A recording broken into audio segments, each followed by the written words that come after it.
In the hidden valley of Themladris lies the last homely house of Lord Elrond Hathelven. Here the company has been able to find refuge and reflection on their most recent travels. The closer guarded secrets here may prove most fruitful to their purpose, but only time will tell. When last we left off, you all had just finished a battle, almost an overwhelming battle, against a band of orcs. Were promptly chased off of the hill and into the forest, but not before you found some treasure. You found a item of ill omen. Nonetheless, you were chased off.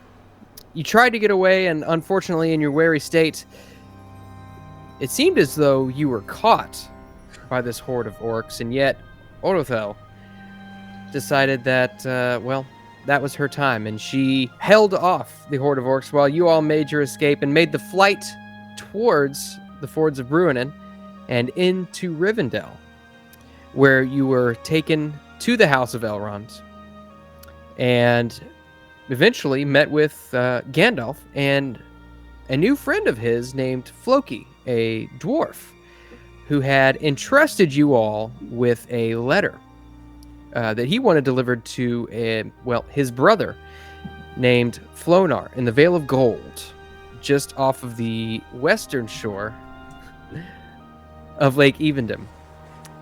But that remains in the future, as we have a fellowship phase to get into. Yeah, I was going to ask, is it what month is it at this point? So I would say right now we are probably looking at August? I would say August would probably be where we're at. So with that, you all more or less have sort of free reign around the Hidden Valley, save for just a handful of places. Namely the Gates of Bruinen and the Caves of Nardothal. Before we actually get into anything, however, do you guys want to go around and kind of give the people who might be watching the lowdown on what sort of improvements you've all decided to make? Uncomfortable. All right, yeah, Larry raised his valor to 3 to get a new reward, and we'll figure out how exactly it's going to be implemented, but he wants to make his armor cunning make so it weighs a little less. Endurance seems to be at a premium these days. Mm-hmm. And then he raised awareness and travel, since those are skills that have been useful. Alrighty. So Aranel did 2 to 3 for Valor, and then added Keen to the Archette bow. So she kind of did a little bit of tweaking, made it a little better balanced. It was pretty good already, but that'll just help me with my piercing blows, so that'll be good stuff. And then I raised my axe from 1 to 2. Hopefully I can use that instead of my daggers next time, if I'm forced out of using my bow. And then she increased scan from 3 to 4, so she really shouldn't miss anything anymore. But you never know. Well, Sauron can always be a dick. It is true. I have Gandalf on my side, though. You do. He's an elf. You do more than anyone else here. Are you actually going to get that tattooed? Because now you draw it on every... Absolutely. Yes, I drew this on at work, so I'm going to refresh it, but... You got to get it touched up. Yeah. Nice. I'm Who's this absolutely Gandalf fellow you keep talking about? He seems to really like you. I don't know where, but... So the first thing was raise my wisdom to get a new virtue, and I got small folk. It effectively makes me a lot harder to hit, because as long as I am engaged in close combat with a creature bigger than me, I gain +2 on my parry. And, additionally, I can go rearward stance in combat even if there's only one other company member fighting in close combat. Nice. So it gives me lots of mobility there. Then I raised my axes up a little bit. And then I don't remember if it was this time or last time, but I know I put a point into battle. And then Yep, explore for my scout stuff, and that is what I remember doing. Nice. All right. And Thrush spent points to raise his wisdom to a 3, and through discussing things and talking with Elrond and Gandalf and others in Rivendell, he has learned something about his lineage, which allows him to do a fun new thing we'll do in combat, which he gets to reveal his blood, and it will help us in fights. And in addition to that, then he added a point to Enhearten, so he'll have a chance of actually succeeding at that. I want to say, I think we've all revealed our blood quite a bit in fights. Yeah, we have. Yep. Yeah. We've all gone down at least once, right? Yes. Yeah. I think so. Yeah, I think you've. Yeah. Okay. No. Yeah. The gone last down fight you've gone twice. down, Yeah. but you've also fallen asleep a couple times too. Yes. Yes, I've also been forced to sleep very rudely. All right. And I paid the cat tax, and now Moss can't cut this out. Yeah. All right. And as you all kind of do your wanderings about Rivendell and the surrounding valley, one day you all are kind of doing your thing. I don't know. What all would you spend most of your time doing? Probably just wandering around, hanging out in the library, Okay. bugging the boys whenever I can. Okay. I mean, yeah, I I guess don't see any elf folk. narratively at some point we got to figure out how Larry makes his armor cunning make. Maybe I visit, I don't know, an elven armorer or something and ask them how they can improve my armor. And so Wandering.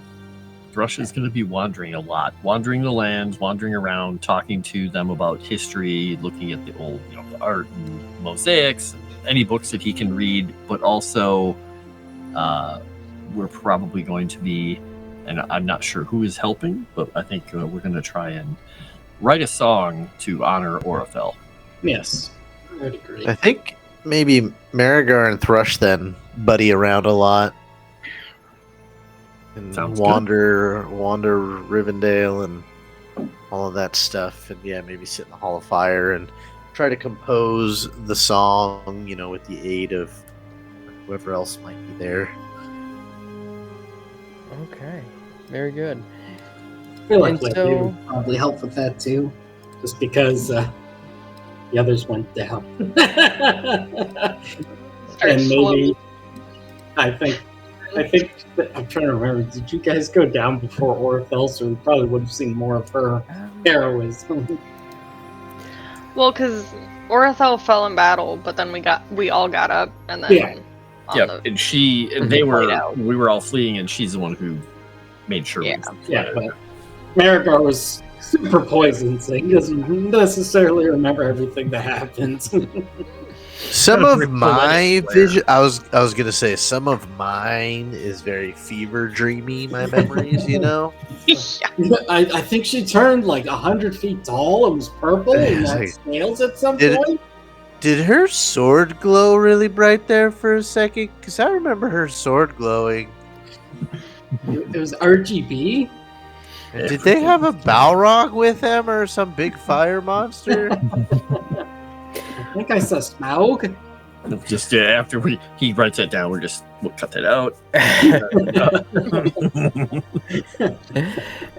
And just to help you in your songwriting, if this is something you wanted to use as inspiration, probably during your travels together,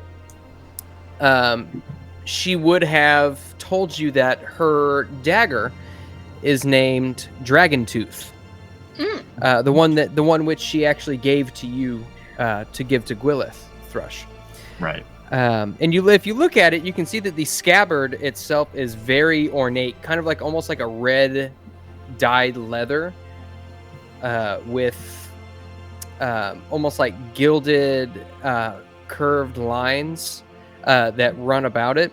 And as you pull the dagger out, it shines brightly in the light.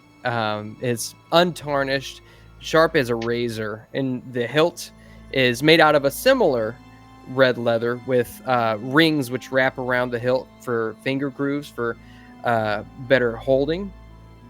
The guard itself it looks like it's made out of kind of a not bronze, but it's a very ornate handle that's of a yellowish metal. Maybe brass?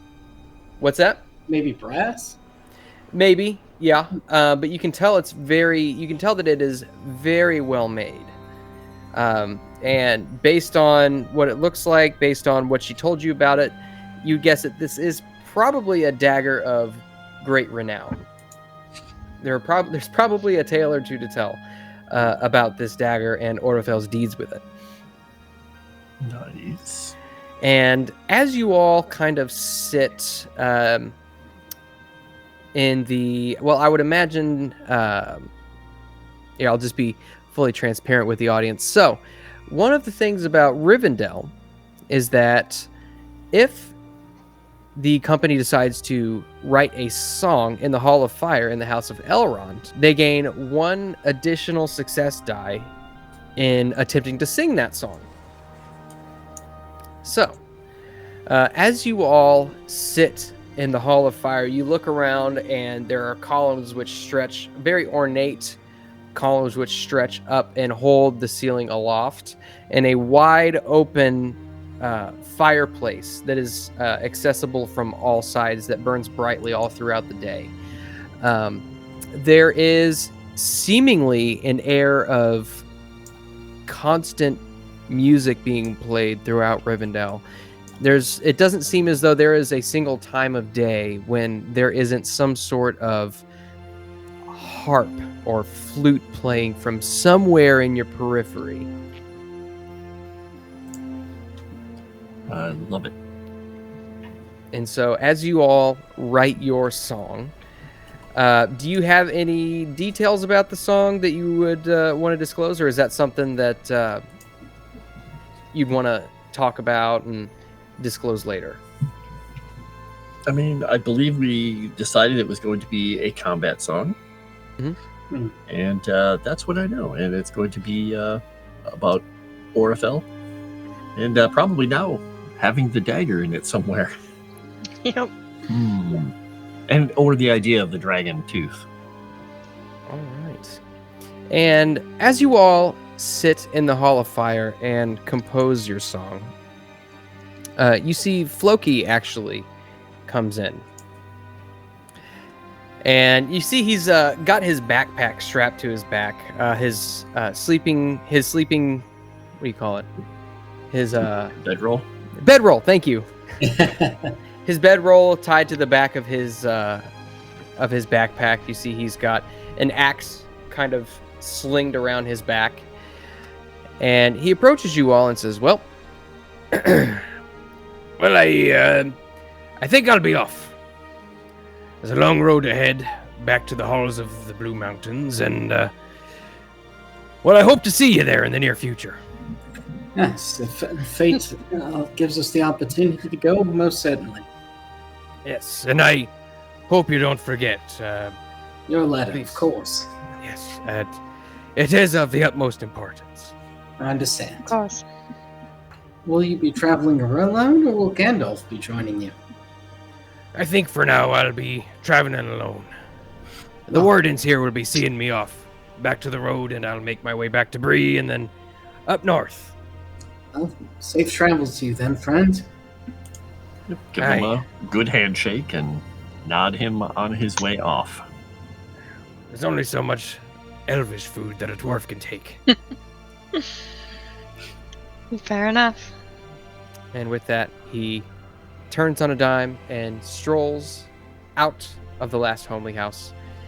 And you see he is met by Glorfindel, who leads his horse along the road with Floki striding beside him at a very slow pace as compared to what Glorfindel would normally walk. And they make their way out of the valley.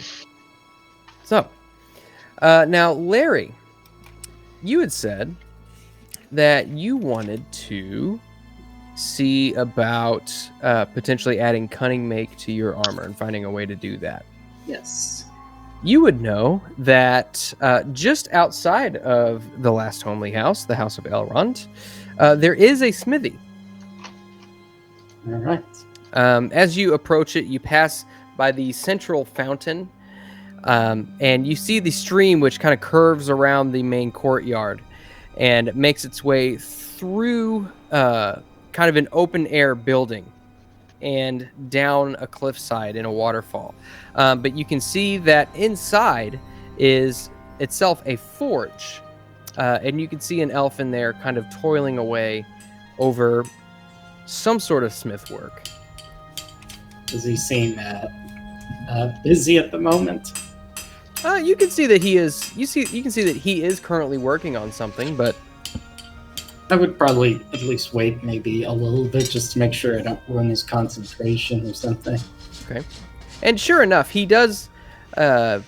He does take a break after a while, and you see he quenches the piece that he's working on, and it looks to be that this piece is kind of a smaller knife, but very well crafted.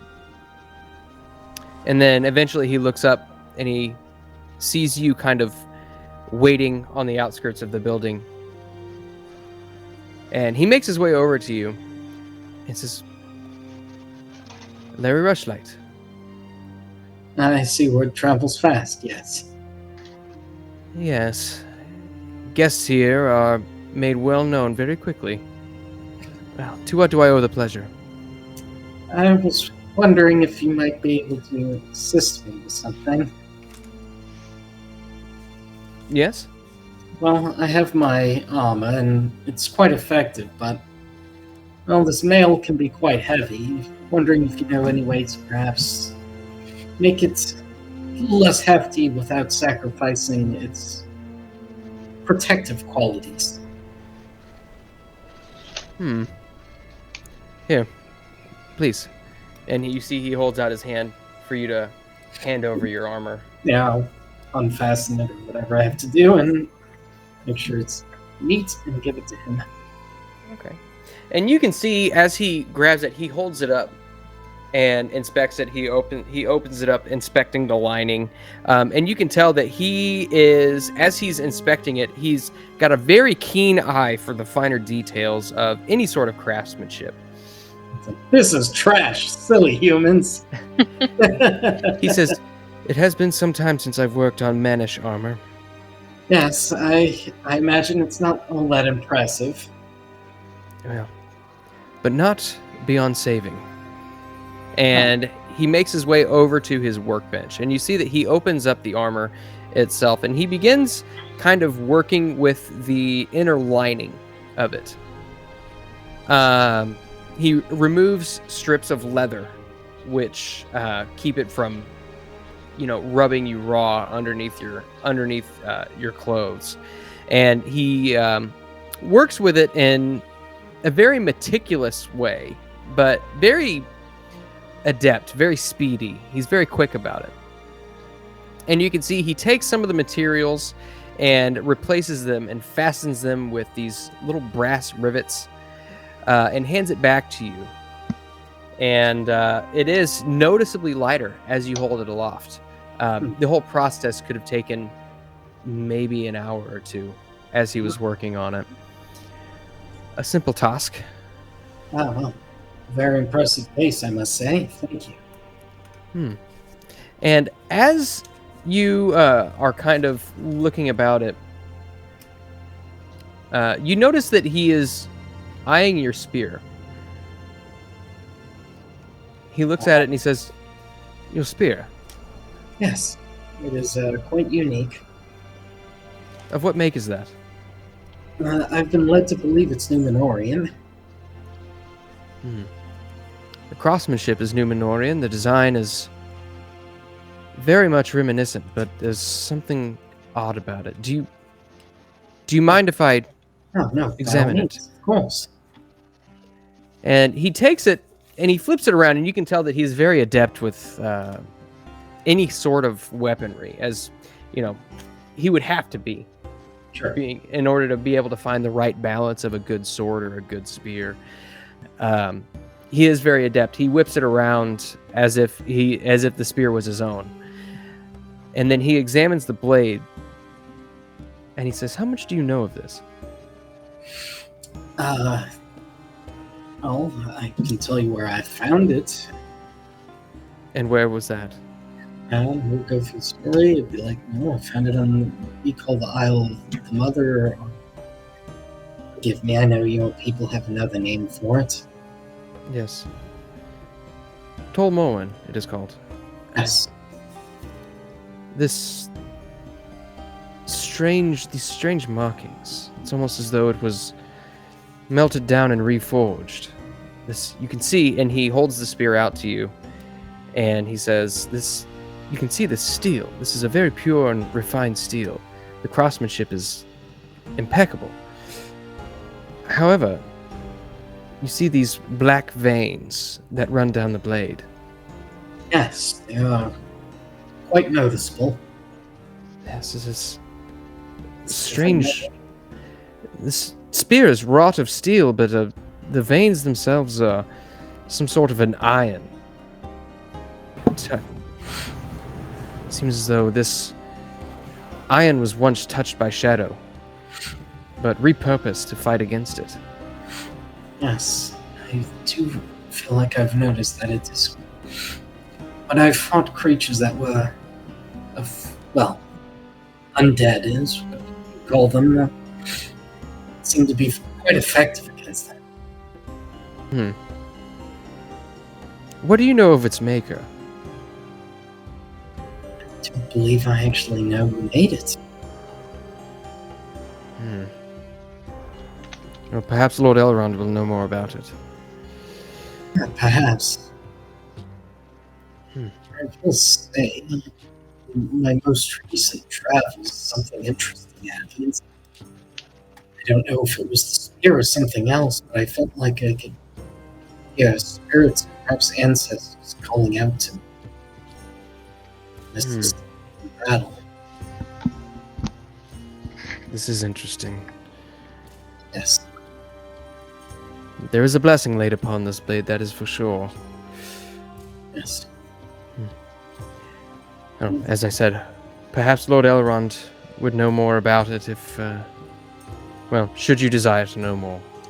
I don't see any harm in learning more. If I can approach him about it, or if it's better for you to do so, whatever works best. Now, you can see I'm toiling away either here or in the caves. I see. Well, thank you for your time. I very much appreciate it. He gives you a nod, and with that, he goes back to working on some other project which he's been working on. He's gonna take what he said to heart, and probably at some point see if Lord Elrond can make time for him. Okay. Sounds good. And then, is there anything else that anybody would like to do at this moment? Yeah, well, when we're in the... I don't know if it's in the Hall of Fire or if he's wandering around the grounds and sees...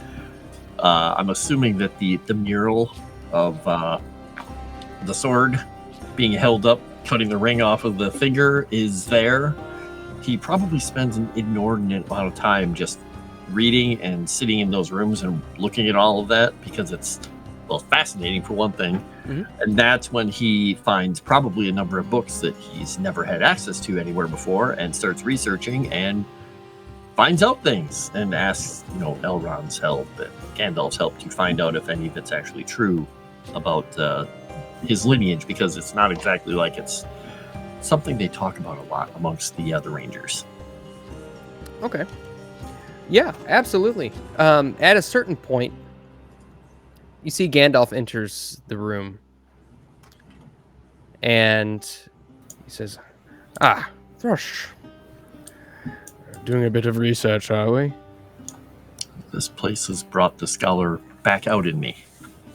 Well, there's no better place to do research than the Library of Lord Elrond. is the premier lawmaster in Middle-earth, as you know, I'm sure. I've never seen or heard of some of these titles before. I'm astounded and keep stopping reading one only to pick up another. Well, tell me, what have you learned? I'm trying to find out if my lineage went back a ways, and my uncle always not forbade, but he thought it was a bad idea to engage in anything past a certain ways because it would only draw attention and trouble. So I've been looking and going back farther and farther and finding a few things out about my lineage, and I need help in determining whether or not I've made a mistake somewhere along the way. Because I've gone all the way back, and it seems that there wasn't a lot of information except in these 2 volumes of Atanokar, one of the youngest of Elros. Atanokar. Perhaps we should consult Lord Elrond. I didn't want to impose, but if that could be arranged. Bother not. Lord Elrond will always make time for the pursuits of knowledge and lore. Excellent. And with that, almost as if he had been listening in the doorway, Elrond makes his way in. Ah, Master Thrush. I see you're looking in the books of lineage. I am, but I feel like I'm fumbling. Looking for your own lineage? Yes, it was something frowned upon by my uncle and his wife. I thought here would be a good place to look into it, inspired by the surroundings. Perhaps wise, as oftentimes knowledge can lead to ruin. But please, allow me. And you see he kind of consults the same book which you're reading, and then he goes and he grabs another, consults it, and then grabs a scroll out and lays it out on a table. And it's very long, consisting of many names of many different lineages. And he says, seems according to this, I should be regarding you as kin. I wasn't mistaken then. Seems as though not. Atanokar, son of Elros. Axandil, son of Atanokar. Oromendil, son of Axandil. And he goes on and lists many more names, all the way down to Feindir, and finally Egion, son of Feindir. You are of my very own house. I found that very shocking and also a bit humbling. I'll have you know that I housed one of, also one of your kin here not long ago. He's made his way south to make a name for himself. Well, I'm hoping to do the same. Or at least push the shadow back a bit.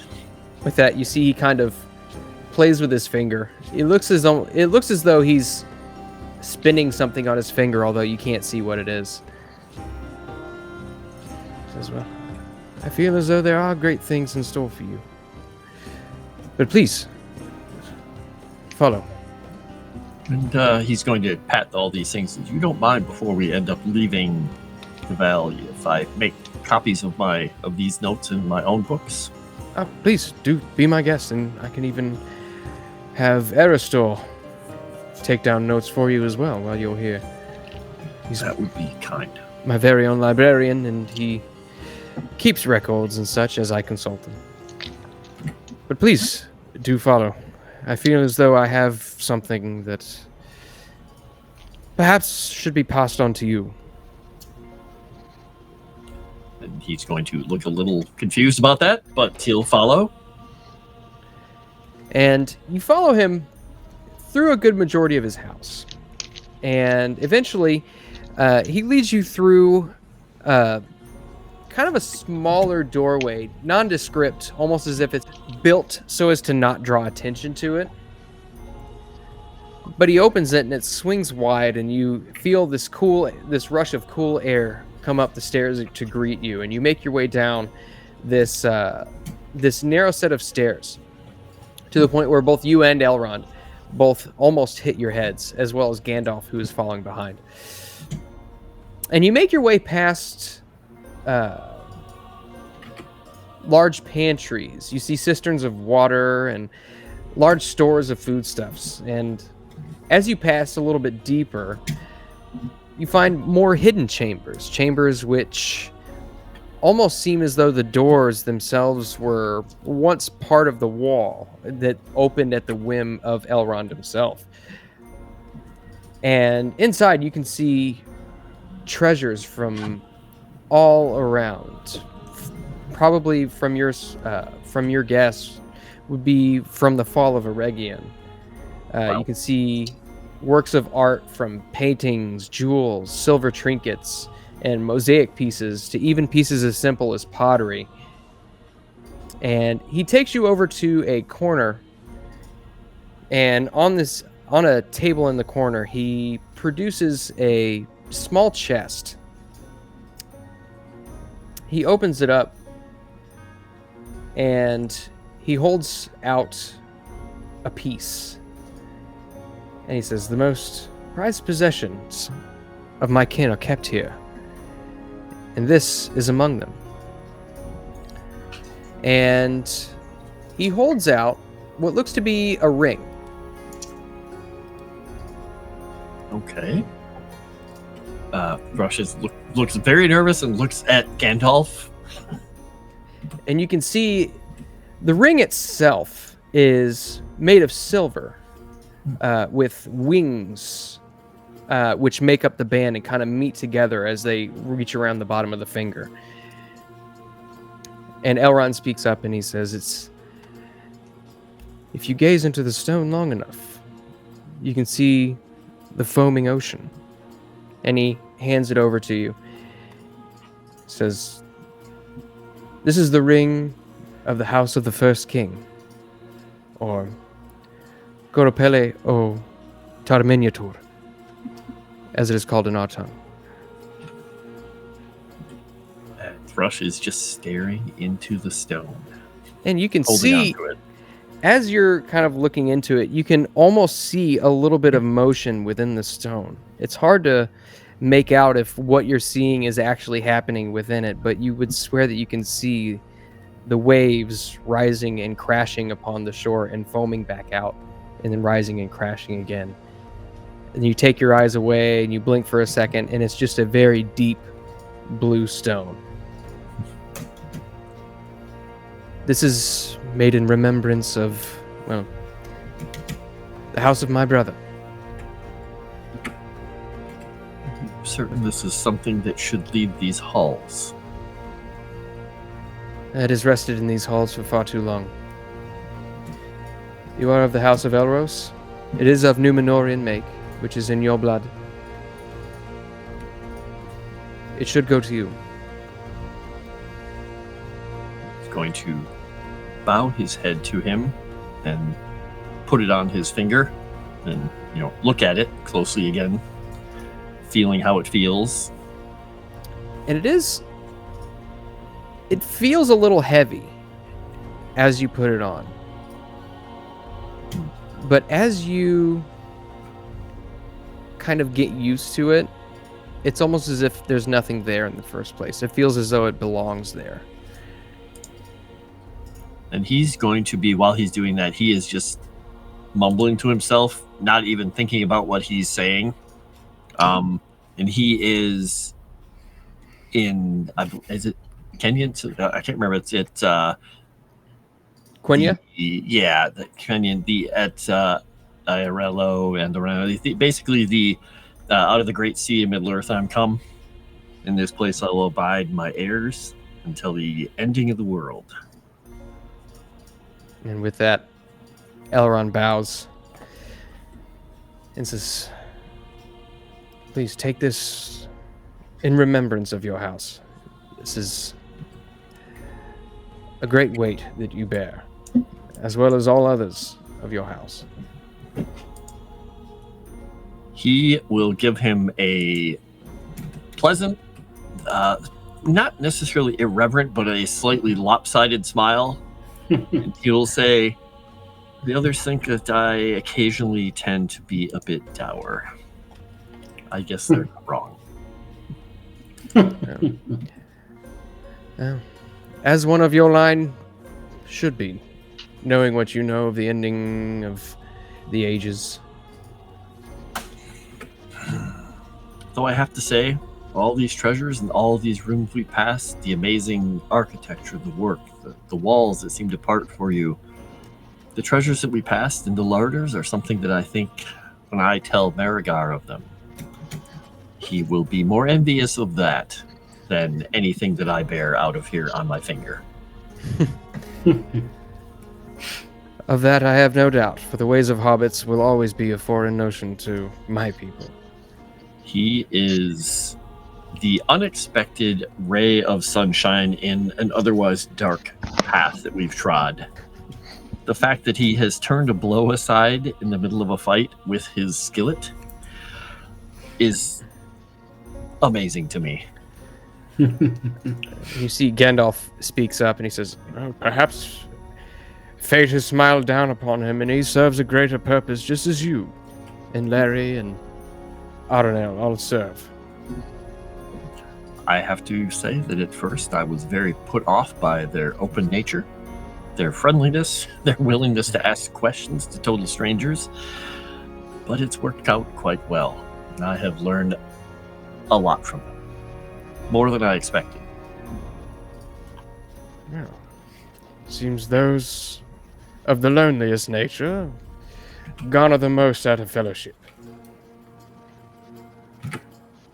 He's just gonna he's gonna glance down at the ring. He doesn't really care about anything else around in the room necessarily, other than the scholarly thought in his head is like, I bet there's a lot of stories.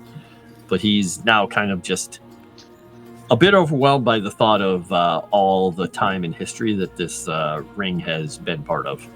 And it's now on his finger and he has to keep it safe. So no more dying, Thrush. Try not to. It's so hard. He says, "Fear not. While that ring may represent your house, it is not your house. For you are the one who carries it all. And long may it live." And with that, both Elrond and Gandalf begin making their way back through the larder out of the vaults of Rivendell. And I feel like the camera zooms out as all this is happening from this kind of serious tone to a hobbit foraging in the forest around Rivendell. Extremely surprised at the size and the quality of the mushrooms and roots he's finding. And I think for a minute there, he grabs one and rolls his eyes up for a second, kind of scratches an ear as at the same time Thrush was probably mentioning his name. And then continues to forage a bit, looking for, all of the best things that the elves have to offer in these beautiful woods. And just functionally, that ring, and as you pass through, one thing you would have noticed, Thrush, is that there's very little, if any, war gear in the vaults. It seems as though weaponry is not something that Elrond finds important as far as the preservation of history and knowledge. Most of it was works of art, things which depicted all kinds of events of the history of the elves and some of the history of men. Okay. Interesting. That's Very cool. But, Miragar, as you kind of wander around, eventually you kind of make your way in. And would you be in the forest, or would you be in kind of the walled gardens just beyond the House of Elrond? I think he would have done some morning foraging for Mhm. mushrooms and stuff, because it's the best, after the dew and all that. But eventually, probably around lunch, when he's starting to actually get hungry, he'd probably make his way through the gardens. Okay. And as you make your way through the gardens, you kind of stumble upon what looks to be a greenhouse. And just on the outside, you can see a couple of very strange trees, which you hadn't seen before. You look at them and you can see that they're not particularly tall, although they do seem like they would be probably as tall as anything as what you would see in the Shire. But you look at them, and from a distance, you can see the tops of the leaves are as green as emeralds, almost shaped like, almost dagger shaped, as they flow in the wind. And then as you make your way underneath of them, you can see that the bottoms of the leaves are of gold. And from the branches, you can see a bright red fruit, round and plump. Go over and grab one. All right. You grab it, and it is a very soft fruit. The skin itself is very thin, and you can feel as you hold it, you can feel the meat of the fruit and the juices kind of intermingling. It's a very soft fruit. As you kind of give it a couple of squeezes, you would guess that this fruit is probably very sweet and very tasty. As you hold it, you can see that from inside the greenhouse emerges an elf.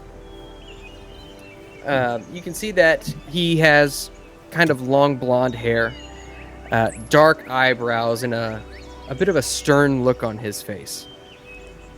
And he says, "Who dares take the fruit of the Yavanamadi?"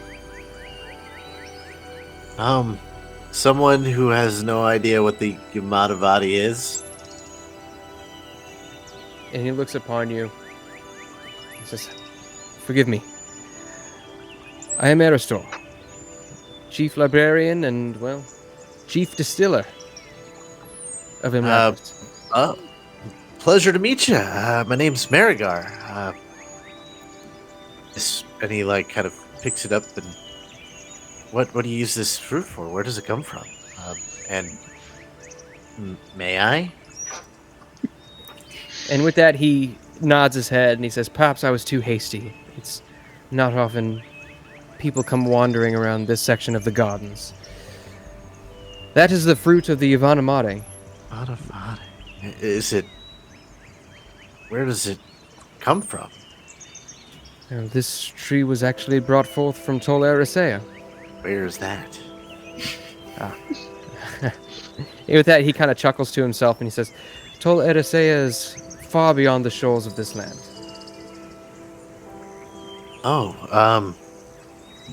What do you... other than... It feels like it's ripe. We'll kind of obviously squeeze it and be like, is there anything else to be done with it? Other than enjoying it? Chiefly, these fruits are used in my distillation process in the production of Miruvor. And you remember that the Miruvor is one of the spirits that Glorfindel actually gave to you when you first arrived.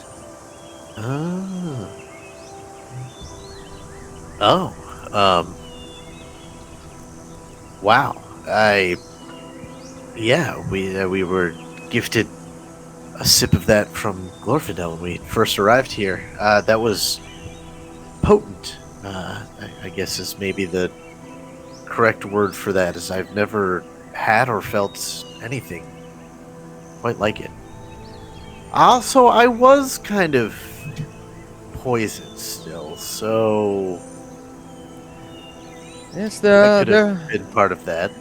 are many different methods of distillation for the Miruvor, but chiefly this one is meant for enjoyment. The fruit itself is that of a earthy nature, very sweet, however, perfect for distillation. Please come with me. Yeah.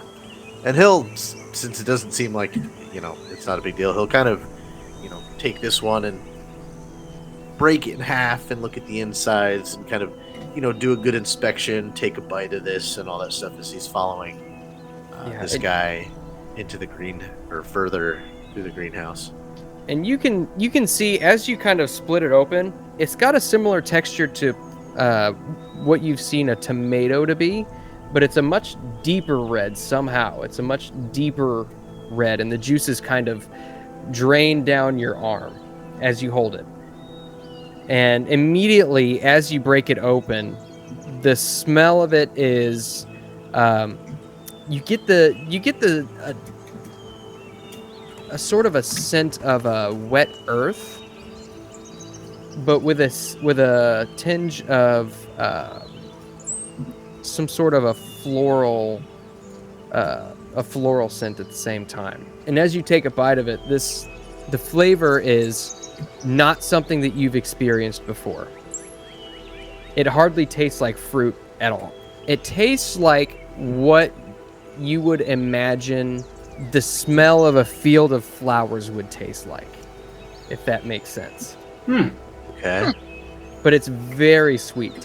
You get a very nectar-filled bite, and it's very very juicy and sweet. But as you follow him in, you can see that the greenhouse is actually much broader on the inside than it looked on the outside. And you can see all kinds of collections of different plants. You can see that there is a large row of these bushes, which stand probably about your height, with these long branches of white flowers, which kind of stretch out into the aisle. You can see just along the center aisle, there is a large collection of these very deep red flowers, which have a very nice scent to them, almost like a lavender type scent. And you can also see on the far wall, you can see another row of flowers, very fragrant, deep purple. And he points over to the purple ones. He says, "This is Lisuin. Perfect for brewing tea. Also came from Tol Eressëa. And this," he points over to the red flowers. He says, "This is Saragon. And that is Eglos," as he gestures over towards the white bushes. Eglos and Saragon were brought here in remembrance of the mountain of Amen-Rud in Beleriand. Not particularly useful in distillation, but they pair well. Would you said that one is a good tea. Would these two be more of a seasoning or also well for tea or medicinal purposes? No, neither really. The Eglos grew at the base of the mountain of Amen-Rud, while the Saragon grew at the peak. Cousins, though, in the way that sometimes plants are, or you could say that.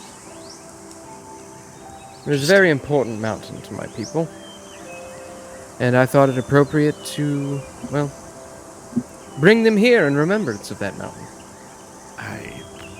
By everything that I've seen and the smells of the house, I would say you chose plants that would be perfect for remembrance, as I don't think that I will ever... And he kind of looks around almost a little solemnly. See, smell, taste anything like what I've had so far in the last 10 minutes. Yeah. And I would say, maybe a little of my pride coming through, that if I were to plant these outside any home in the Shire, I would probably be the envy of all the hobbits, one would say. Indeed, I think you would. Would you like to plant some in the Shire? Yeah, I would be honored. Normally we don't allow these things outside of our borders, but you seem honest in your pursuits of, well, growing things. I And mean, my family's had a green thumb for as long as we've known, and I find that tending garden is one of the most relaxing and peaceful and most introspective things one can do with themselves. indeed it is. For one so short-lived, you have a grasp on patience, which is seldom seen in mortal folk. Please. And with that, he kind of walks over to a corner, and you can see that there is a couple of saplings in very ornate pots.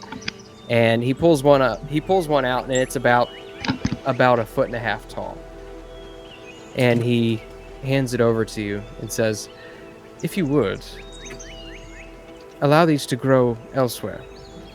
For this world is full of darkness, and perhaps one more thing of beauty outside of these walls might do this world some good."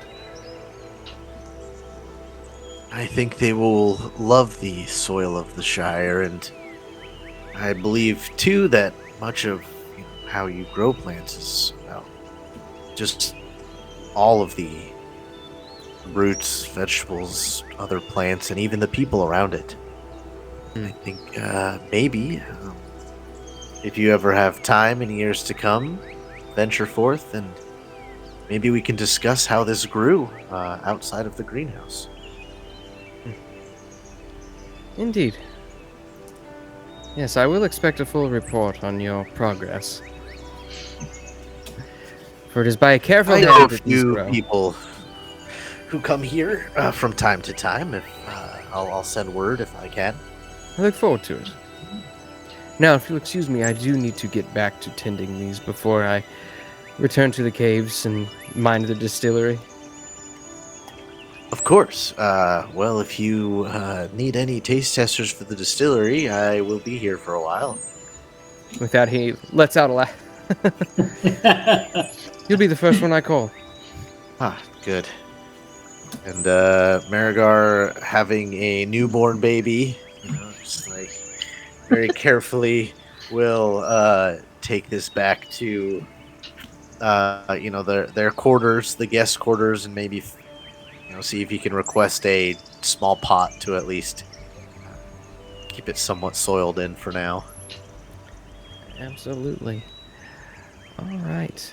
And now that Miragar has his Yavanna Mire sapling, that is as good a time as any for us to take a quick break.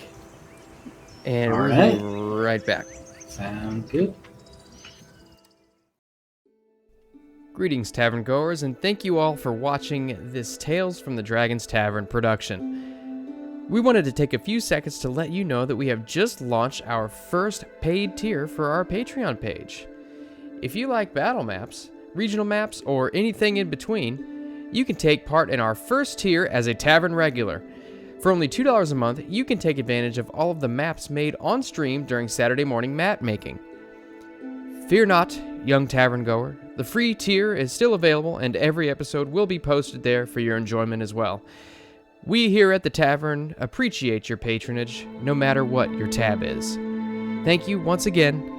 Now let's get back to our show. And we are back, as our company has learned a few things about themselves and about the world around them, have garnered gifts from Rivendell. Probably far beyond what they ever would have expected. However, as you all kind of lounge about, perhaps one day in whatever quarters that you are residing in within the House of Elrond, you see Eladan and Elrohir enter the room. I got kicked out. And you see Eladan walks in, and he wears this fine blue garment underneath this silver armor.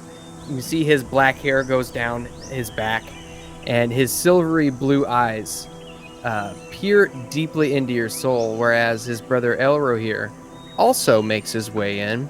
And these two are twins, and you can see that they have the same piercing silver blue eyes and the same black hair which flows down their shoulders. But Elrohir wears very similar blue garments, but with kind of a golden armor which wraps around him. You can see they both hold very fine weapons, but Elrohir carries a much finer sword than Eladan. And Eladan has a pristine bow, which he has slinged behind his back.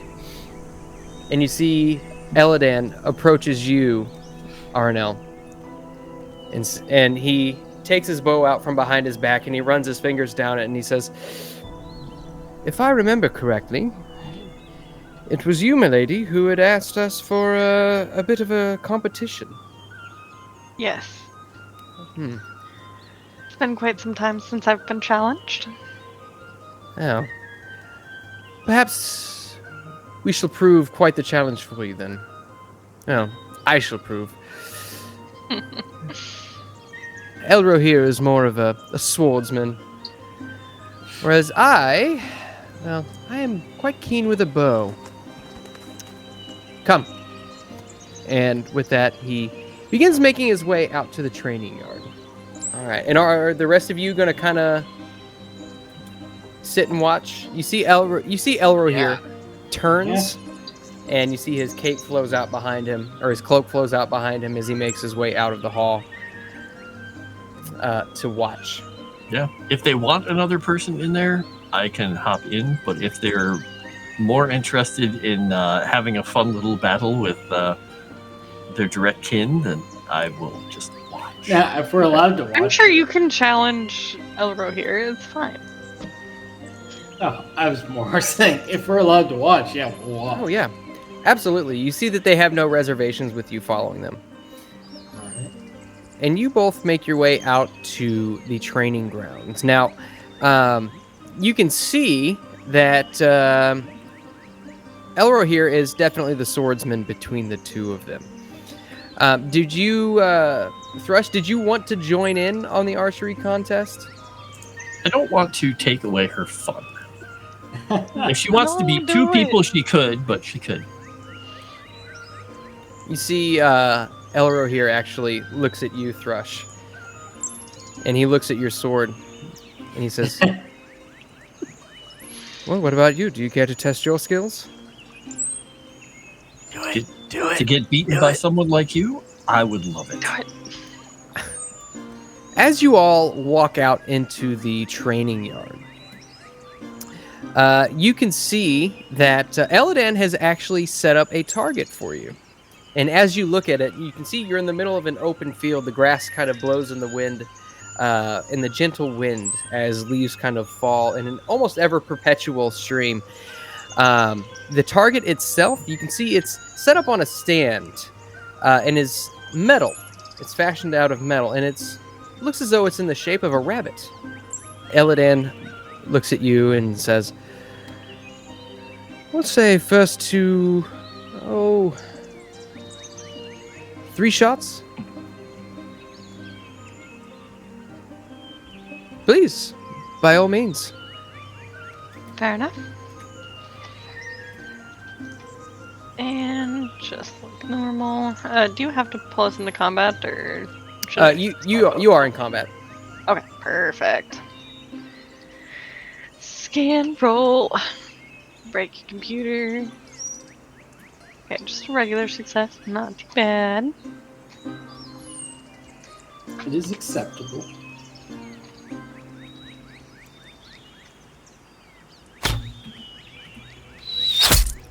All right. Success. So you loose an arrow, and it ding right in the center of this center mass of this rabbit target, which, as you look at it, is no longer than maybe a foot in length. And right now, Well You see- done. perhaps this was child's play. And you see Eladan draws an arrow and pulls it back on his bow, and you can see he is taking aim.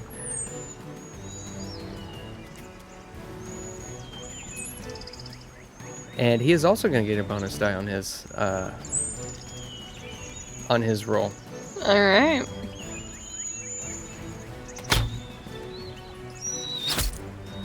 And he looses an arrow and ding! Right in center mass of this rabbit yet again. Perhaps it's about time we make this a little bit more interesting.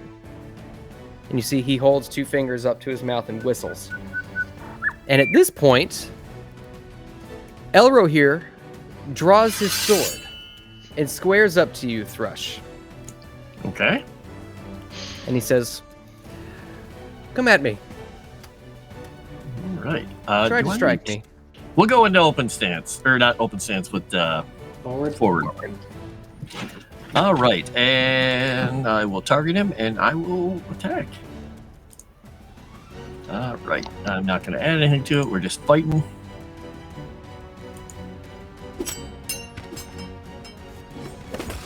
Good. You see, as you lunge forward, you meet metal, and you can it almost seems as though sparks are flying as the blade flash through the air. And eventually you get to a point where you're able to get past his guard, your sword comes up to his neck, and you pull back. He nods, turns around. It's very well done. Well done. You are much faster than I anticipated. Over 2,000 years of experience, bro. It shows. And with that, he says, "Now I think it's my turn." And he lunges forward, seizing the opening that you have laid in your open stance. Oh, Nice. And he lunges forward, metal meeting metal once again, shoulder checks you as you tumble backwards, and eventually comes and puts his sword at your throat. And with That that, makes Thrush smile. he withdraws his sword, swings it around, and squares up to you once again. And Aranel, as you watch, Eladan lets out a whistle, and you see a bird come down and land on this target. And this bird, it's black of feather, but you see it's got red feet and red beak. This is what's known as a chough. And in your time around here, you would have noticed that there is a spire in Imladris that is dedicated to these choughs.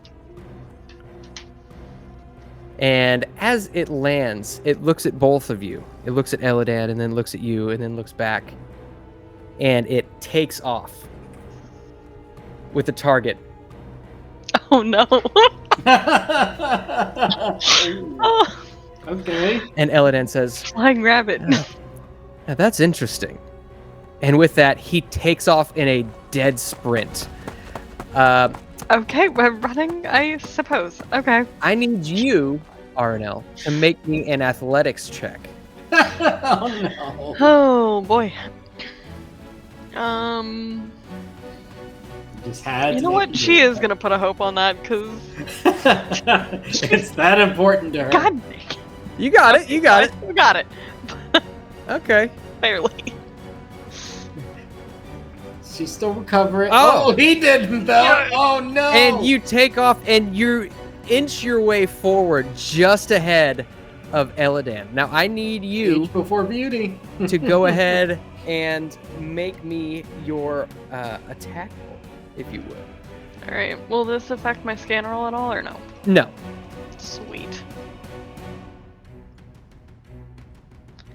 Ooh, failed the scan roll. Not Not too bad though. Da-da.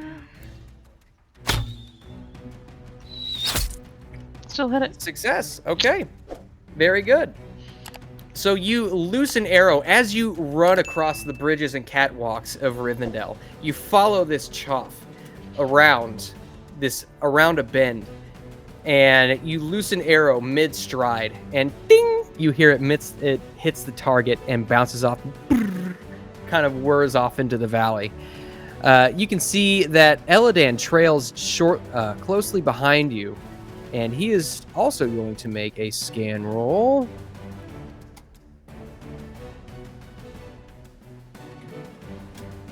All right, and you can see that as he kind of comes behind you, he pulls out an arrow, and just before he is able to loose it, the choff makes its way behind what looks to be, but makes its way behind a pillar that's holding up one of the bridges. He is going to go ahead and make his attack roll. It's a good thing he made that because he would have lost a die. Don't shoot Thrush. Are there innocent bystander rules in this system? And you see, he loses an arrow just as this choff goes behind this pillar, and he leads it, and just as the choff comes around the other side of the pillar, you hear a ding as the arrow strikes the target. Not too shabby. Thrush, it is your turn. Elro here is squared off, and you see he invites you to strike him once again. All right, we're gonna do more of the same. All right.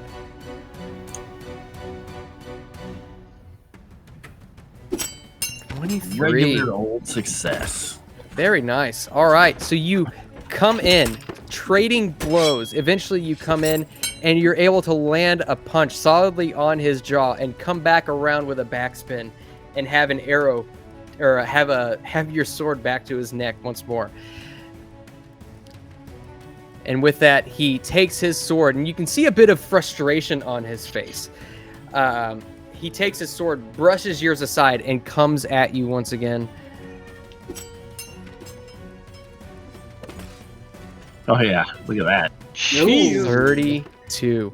You can see Holy cow. he pushes forward, trading blows. You see he gives you a straight kick to the chest and makes his way forward and almost throws you down to the ground over his knee, and then brings his sword downward at an angle towards your belly, and then swings it around and makes his way back to the starting position.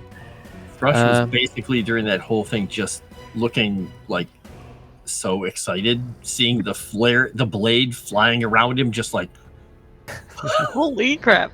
And actually, That's if you would, so cool. this isn't going to count against you. It's not going to wound you, but I would like for you to make me a protection roll really quickly. sure. Ugh. Okay. All right, let me jot that down real quick. Wounded me. Oof, You're like nice. as Thrush kind of gets thrown to the ground, Larry sees Miragar stand up and be like, "You wouldn't be able to do that against my pan." Are you You're You're volunteering? lucky I don't have my pan involved. You That see does Elra make here Thrush- looks over at you and says, "You're next." I was about to say, Chuckle. like, young Miragar, I do Talking to believe that guy, right? I do believe you volunteered yourself unintentionally. Have fun. I think there's. I'm Don't gonna go poke back the to the bear. Shire. I'll see you guys later. He grabs a sapling. Yeah, So, I just Sorry. remembered I have to deliver this very important plant. yeah. My train is here to Bree. Sorry. You see, Aranel, as this choff begins making its way around this pillar, you see it flies deeper into the valley. Eventually, it comes to a forest. As you all make your way down the bridges and stairs of Rivendell, you make your way deeper into the valley and into this forest, and you can see that this choff is flying low in between these trees. I need you to make me a battle roll to try and anticipate where it's going to go. Ugh. this is not gonna be a good roll. You can do it. Yeah, we'll just let the dice do what the dice are gonna do. Failure. Yeah, no. Okay. So you are going to take 1 die off of your attack roll.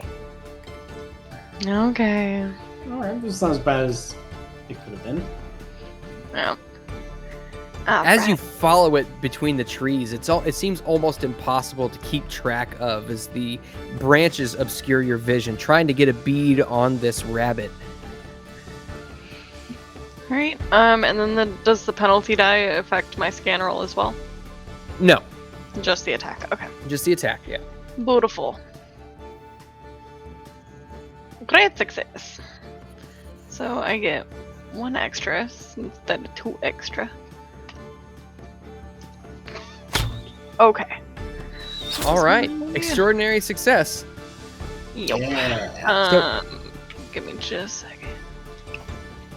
16 damage. Nice.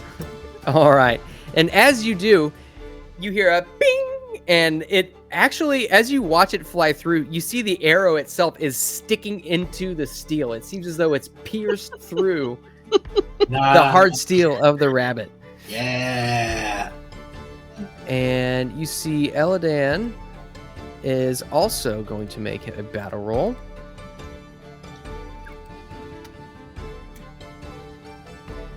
And You that is jerk. a Gandalf rune. All right. My Gandalf rune. Very good. And he is going to make a scan roll to hopefully... Look at that! Fuck you, Ooh. Eladan. Take my Gandalf runes.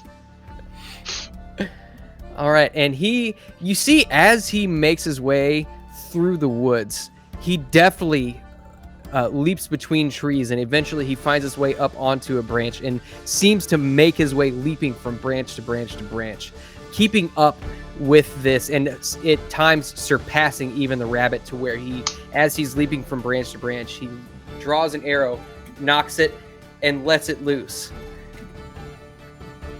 Good God, please hit.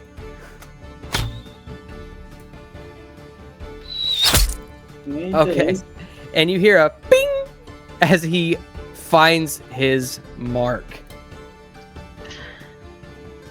And at this point, you see the Choff make its way out of the forest and back towards the spire. Thrush. And, Very I'm funny. gonna say the camera pans over to the little bleachers with Larry, Miragar, and Gandalf, who's sitting there. And Gandalf says something, and Miragar takes his pipe. That's where the When did Gandalf you show up, came from Gandalf? right there. I've been here in your You're heart supposed- this whole time. You're supposed to be on our side. I'm on everyone's side. Including Sauron? Well, don't be ridiculous. Mr. Master Rushlight, don't be ridiculous. All right. Everyone. And you see Thrush as Elro here squares up with you. He levels his sword at you and scrapes his feet onto the ground almost to get a good point for takeoff. As he begins to lunge forward, you see the muscles in his legs begin to tense up as he begins to spring forward. Go ahead and do your thing. All right, we'll see if we actually. I need some 6s or a higher number on that die. What's that? Gandalf! There's Hey! Gandalf and a Tengvar. Ooh, protection test. Found it. Oh, man! He got Sauron. Oh, You- damn. As he lunges forward, you use his momentum against him. You trip him up as he tumbles forward, and you make your way over to him and hold your sword up to him. He stands up and gives you a nod and begins to square up once more. Brace myself. This is either going to be really cool or really bad. Oh no! No. You see, it seems as though you may have gotten to him. Ooh. He got in his head. It seems as though maybe you got into his head. He makes his way forward, and eventually, As steel meets steel, you bash his sword aside to where it leaves his hands and skitters across the ground. He walks over and picks it up and gracefully gives you a nod. But you can tell that you're making him a bit nervous. I'm going to return the nod and try to just be, calm and civil about it. Calm and civil as he can be. All right. Smile and wave. Kind of. And it is now. Woo, Thrush! Yeah, woo! You just see Thrush is kind of like, Shut up. You're embarrassing me. you're going to get me killed. All right. It is your turn to act. As it seems as though Elro here has taken up almost a more defensive stance. He holds his sword upright and in front of him, ready to take on any blow that's coming towards him. Oh my goodness. Oh boy. Come on, Elro here. Oh no. What? You Mortal is getting under his skin. You make your way forward.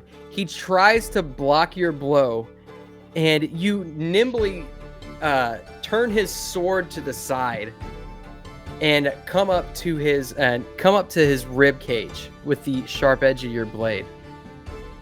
And he gives you a nod and says, "Well met. It seems as though the sons of Numenor are much stronger than I once thought." I have been tested recently. Yeah. But thank you for this. This is one of the greatest tests I think I've ever had. Well, I hope to meet you on the battlefield one day. On the same side, no less. I just reach out and try to give him a forearm shake. He grasps your forearm. He says, "I've enjoyed myself quite much with you, Thrush." I as well. And he's just going to suddenly look around and say, where did Aranel get off to? How did they do?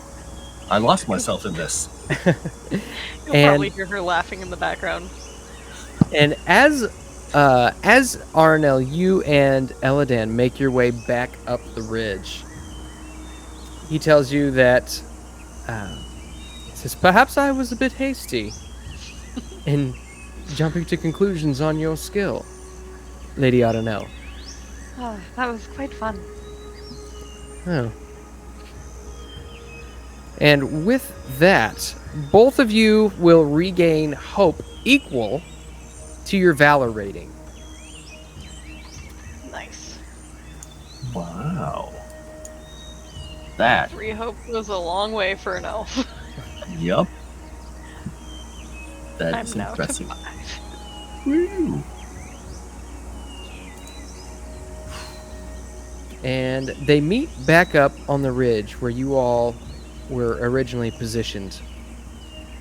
And Elro here sheathes his sword and says, "Well, we must be off. We do have other business to attend to, but thank you both for keeping our skills sharp." Likewise. Give them a slight bow.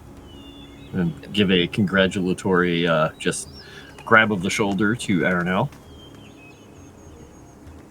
All right. And with that, they depart. You watch them as they make their way towards the stables and they mount their horses and ride off swiftly out of the hidden valley.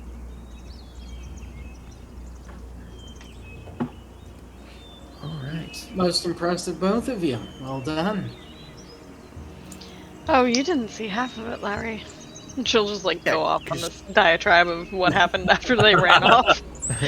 I thought I saw a bird take your target in the middle of my fight. It was quite impressive. You might have to write a song about that one in the future. I wanted to watch all that. Well, we got to watch. We got to watch Thrush.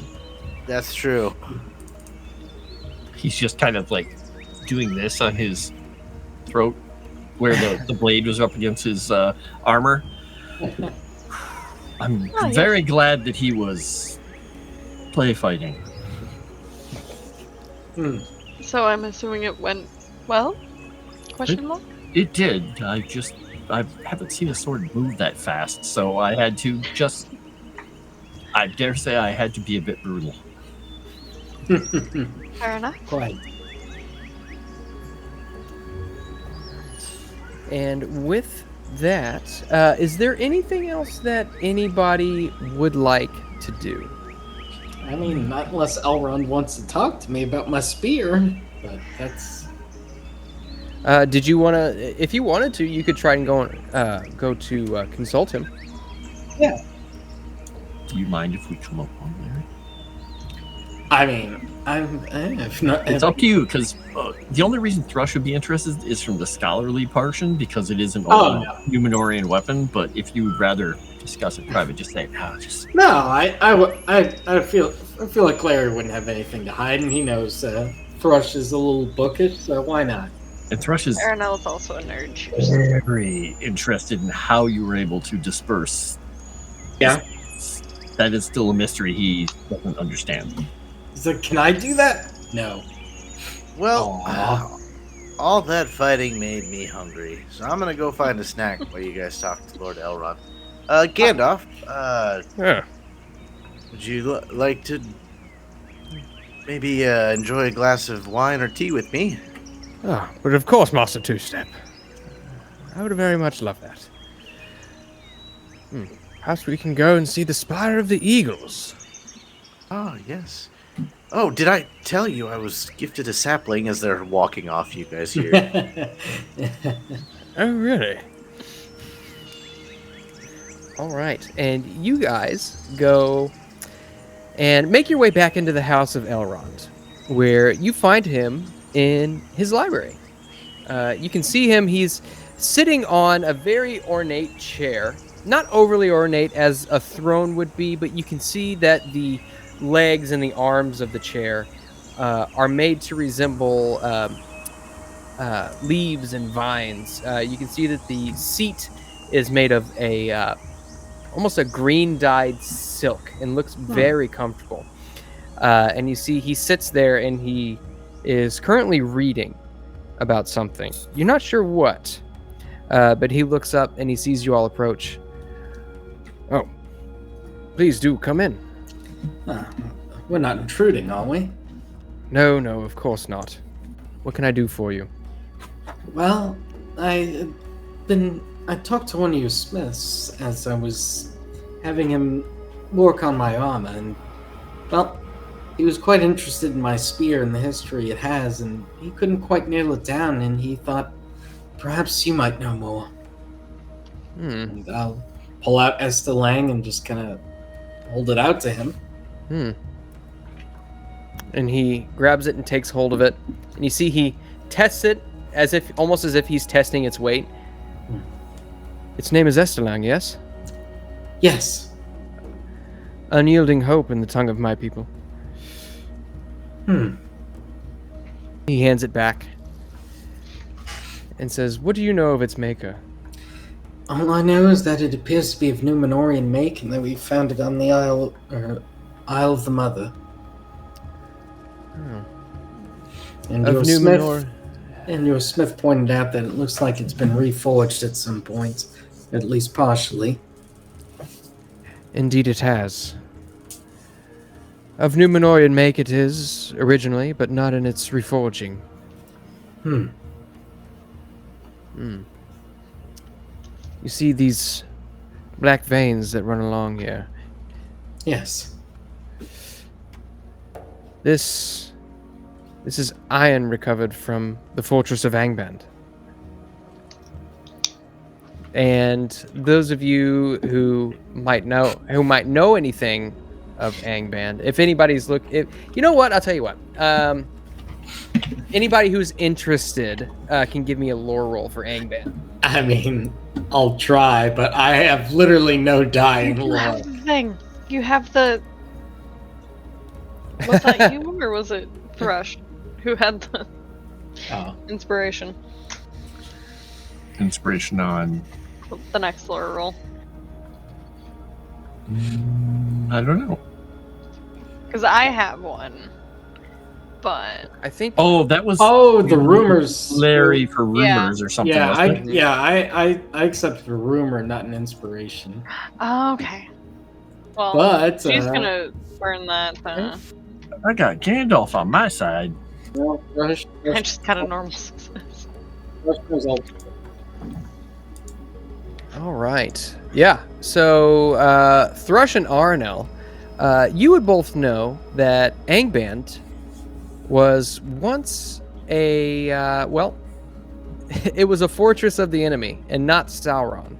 This was a fortress in Beleriand before it sank beneath the waves, far to the north, that housed the Dark Lord Morgoth. And as he runs his fingers along these black veins, he says, "This was iron brought forth from Angband. Seems as though it was repurposed. There was a shadow on it, but almost as though it's, in its reforging, purified by some new purpose. It's very Yes. interesting." Yes, well, during our travels here, we did encounter an undead entity, and it was very displeased with me when I struck it. More so than I would say any other weapon would be for it, so it seems particularly potent against such creatures. Oaths sworn on a certain purpose carry much weight. How came you by knowledge of its existence? What drew you to it? A seer from Londair. Londair, yeah. A seer from Londair had a vision of me, or at least my name, and me holding this spear. And well, actually, I guess Gandalf kind of pushed me to go investigate it, and that took us across the ocean. Gandalf has a way of finding things which were previously unseen. So I've noticed. I know not of this seer, but something tells me that there is more to this than meets the eye. So Here. And you see that he goes and pulls out from one of the upper shelves in his library, he pulls out a very long scroll, unrolls it onto a very long table, and you can see it is yet another lineage chart.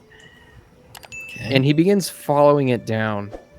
And you can see he gets to the point where it starts talking about people who lived around the time of the Siege of fall of Arthedain. Oh, okay. All right. He says, "I would venture to guess," and he makes his way down the lineage, down the lineage, down the lineage, and eventually it gets to you on this scroll. Just as I suspected.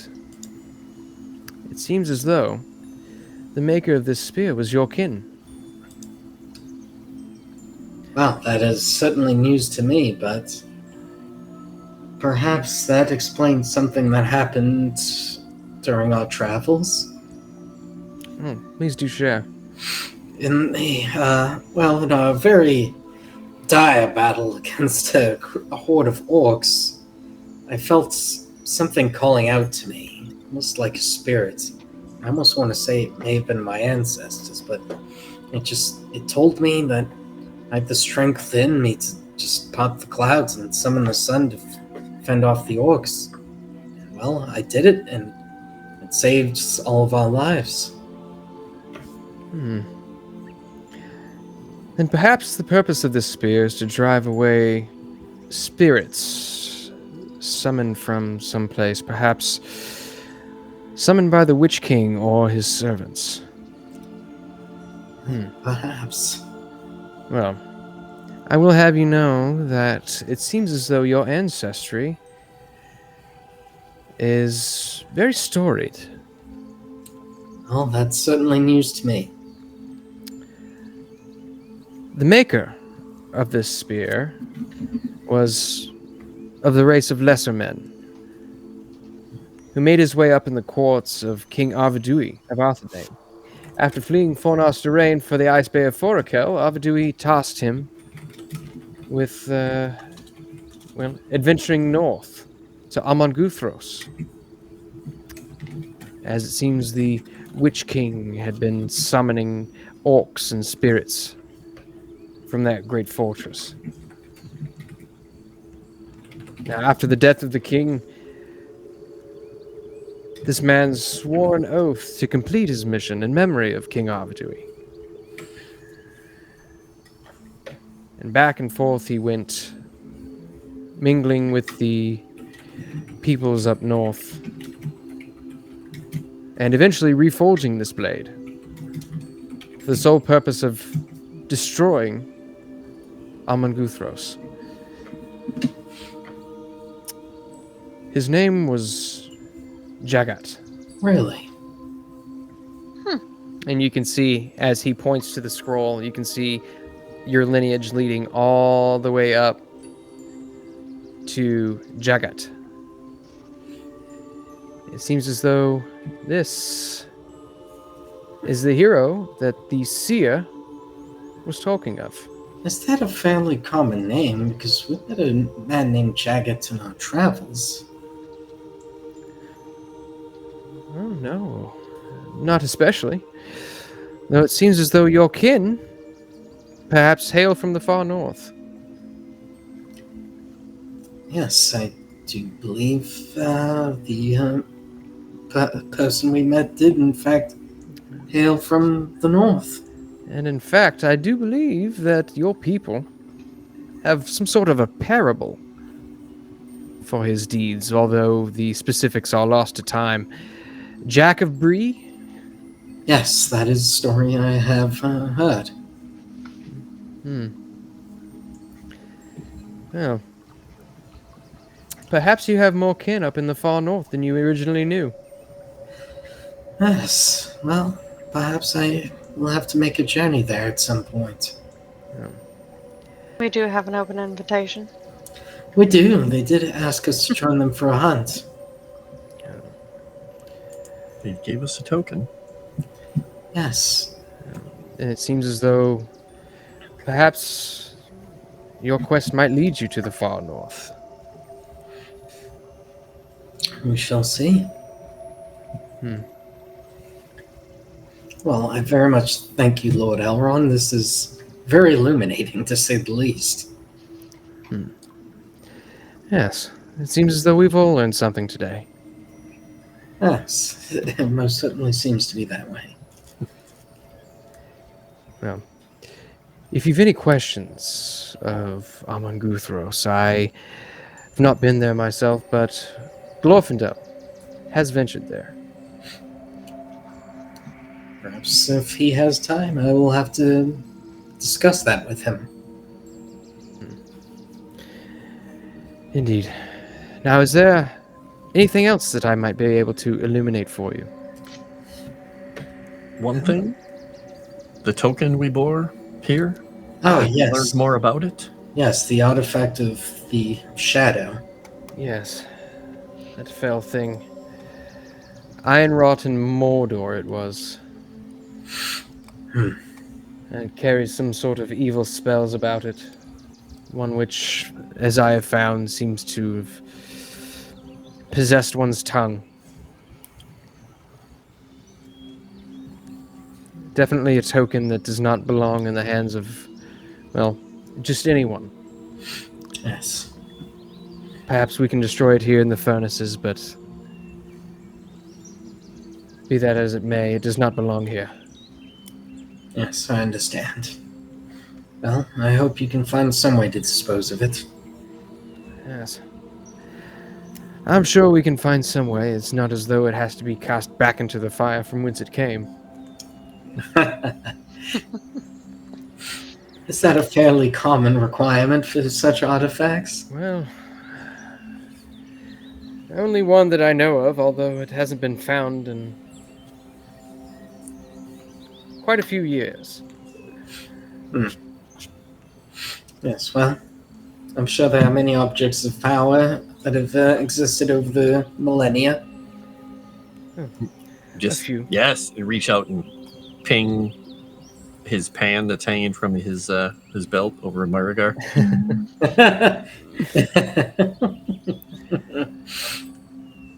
Quite. And yes, what do you know of the one who bore it? He was a man named Déor who people encountered him said he had quite the way with words, the gift of gab, as it were. Almost as if he could just put a spell on people, how good he was with words. That certainly could explain it if what you're saying is true. This bodes ill, it seems as though his purpose was an Eriador. And what he was trying to convince the people here of, I've no clue, but the enemy has many spies. This Déor sounds like he may have been one of them. Well, if he was in fact an agent of darkness, well, he met his end. Well, I believe he spent time in Farbed, didn't he? Yeah. Aranel is going to pull out that letter that we found and hand it over. This is all we know of it. And you say he took gold Indeed. into Tharbad. I believe most of it is what we brought with. Yes. Specifically dwarven gold, correct? The bandit Captain Gurnow is not one known for morality, and would probably take just about any offer that was presented to him. Yes. I wonder who else he has been in concert with. Well, he did encounter some dwarves along the way that served as his guides, I believe. I don't know that they had anything more to do with the matter, but if we encounter them again, well, actually, we are probably going to encounter one of them again. Perhaps we'll have more questions. There are rumors of black ships with black sails as well. Possibly the Faithless. Not certain. Yes, this bodes ill. It seems as though Eriador is, well, under threat from multiple fronts. It seems as though Amon Guthros has reawakened and the Faithless have come back to take hold of Eriador once again. Well, it seems now you all have found multiple callings. With that, he gives you a bit of a smile. Yes, it does seem that we've gone from just being a little merry band traveling around Eriador to very busy people. We were merry? Some of us were. Well, Miragar's merry enough for all of us. True. Well, if Captain Gurnow has been in concert with both an agent of the Dark Lord as well as the Black Numenorians, something ill has befallen that place. Yes, we had hoped that someone might try to usurp power from him, but so far, nothing seems to have come of it. Well, unfortunately, we had to deal with his ilk to save one of my and Miragar's kin from Bree. It was distasteful, but I think we got a mostly fair arrangement out of it. I had heard of these deeds. Word of you has traveled far, believe it or not. Yes, well, with your library here and all the scrolls and tomes you seem to have, it seems you have word of just about everything. We have more knowledge than could be learned in any mortal's lifetime. Yes, well, I'm sure Aranel would love to spend more time here if she could. Oh, indeed. I'm sure by the end of our little stay here, she'll know all of our lineages and be able to tell us all about them. I don't know if I have quite that much time, but You're more than welcome in this library for as long as you need. But, given the current news, there is some business I must see to. of course. Oh, yes. And with that, he turns and makes his way out of the library. And Miragar, I am not joking. There were larders, past larders, past larders, past larders. And then we got to the treasure rooms. Oh, goodness. I don't know about that, Thrush. That just seems an inconvenient amount of larders to have for no real purpose. I think they're just keeping things separate. Organizationally, I don't know. Maybe they have a lot of guests. I mean, I don't know exactly how many people live here. I'm sure it's more than you think. They have to be prepared if a group of hobbits visits. Yes. Perhaps they feed the birds as well, so they'll take targets. Possibly. Maybe. All right. And as you all kind of deliberate what your next course of action is, Elrond's like, wait a second, you kicked my kids' asses. Now I'm going to kick your ass. I was there 3,000 years ago, I'll have you know. We just humbled them a little bit. It's fine. Knocked them down a few pegs. And as you all deliberate your next course of action, that is where we will end tonight's session.